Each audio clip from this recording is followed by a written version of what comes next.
뒷짐 한번 해보세요. 자, 더 올려보세요. 예. 이분은 그래도 이 정도 되는 편이에요. 예. 이분은 이 정도 되는, 그전에는 이 정도밖에 안 됐었는데, 이 정도는 이제 이 정도까지 오는 거예요. 이 뒷짐 되는 원리는 이 날개뼈가 이런 세모 모양이에요. 세모 모양. 날개뼈가 팔을 벌릴 때는, 이렇게 벌릴 때는 이 밖으로 돌아가요. 이렇게. 손을 날개뼈라고 생각하세요. 팔을 밖으로 벌릴 때는 이렇게 돌아갑니다. 근데 뒷짐으로 갈 때는 어떻게 돌아갈까요? 반대로 이렇게 돌아가야 돼요. 이렇게 돌아가야 되는데, 이렇게 돌아가게 하기 전에 요 부위에서 이렇게 이어지는 하부 섬유가 있어요. 척추하고 붙어 있는 그 근육이 꽉 조이고 있으면 어떻게 될까요? 이 밑으로 잡아당기고 있으면 이게 이렇게 돌려야 되는데 밑으로 이렇게 잡아당기니까 이렇게 돌아가기 힘든 거예요. 그래서 그 부위를 풀어줌으로써 이 날개뼈가 위로 올라가게끔 하는 거예요. 밑으로 잡아당기는 거죠. 승모근 운동을 과하게 하면 팔이 이렇게 약간 벌어져 있어요. 이렇게 벌어져 있어요. 이렇게. 승모근 운동, 하부 섬유를 너무 과하게 운동을 하면 차렷이 안 돼요. 이렇게 벌어져 있습니다.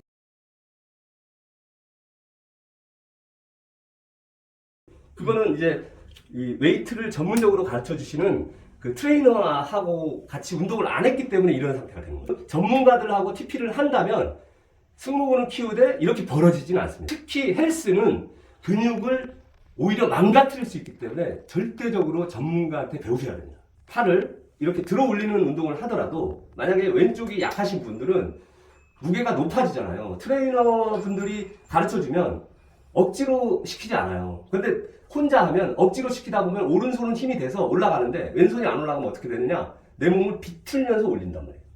비틀면서 같이 올려요.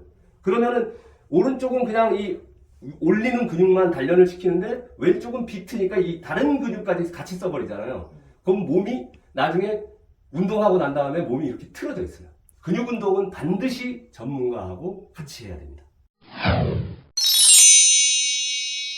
자, 이제 뒷짐이 이 정도밖에 안 되는 분을 지금 이제 올리려고 하는데, 승모근 하부 섬유라는 근육이 있는데, 그 근육은 전부 요 날개뼈 위 모서리, 이렇게 생긴 날개뼈면 요 위 모서리, 상각이라 그래요.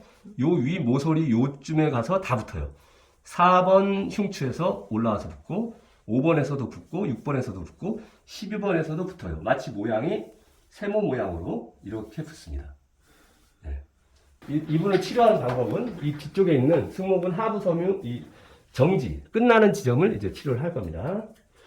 날개뼈 가까운 데 가서 치료를 해야 돼요. 뼈에 붙는 이 근미 끝나는 지점 여기를 치료를 하는 겁니다.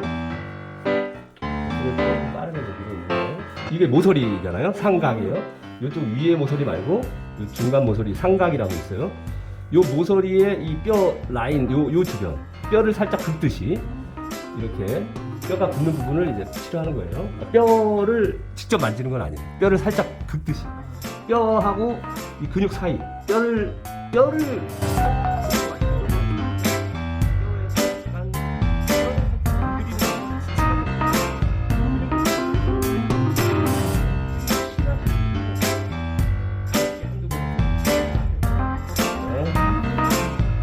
되게 아파요. 쉬어가면서 이렇게 쉬어가면서 풀어주고, 자 이제 이 정도 했으니 이제 뒷짐을 다시 할게요. 뒷짐 한번 해보세요. 올리세요. 여기까지 올라갑니다. 아, 이런 원리구나. 네, 다 올라가. 자 날개뼈가 위로 올라가죠. 이렇게 올라가죠. 이 당기던 근육을 풀어줬더니 올라갑니다. 이분도 이 건강한 근육이 아니기 때문에 조만간에 또 다시 이런 증상이 또 나타날 거예요. 그래서 반복해서 자주 풀어주다 보면 어느 날 처음에는 2, 3일 만에 안 되던 것들이 자주 풀다 보면 5, 6일, 일주일 만에 또 불편해지고, 그러다가 풀면 열흘 만에 불편해지고 2주 만에 불편해지다가 2주 넘어서부터는 불편함이 없다. 그러면 잠정적으로 완치다. 근육 증상 완치다. 이렇게 보는 겁니다. 불편함이 없어졌다. 이렇게 보는 겁니다.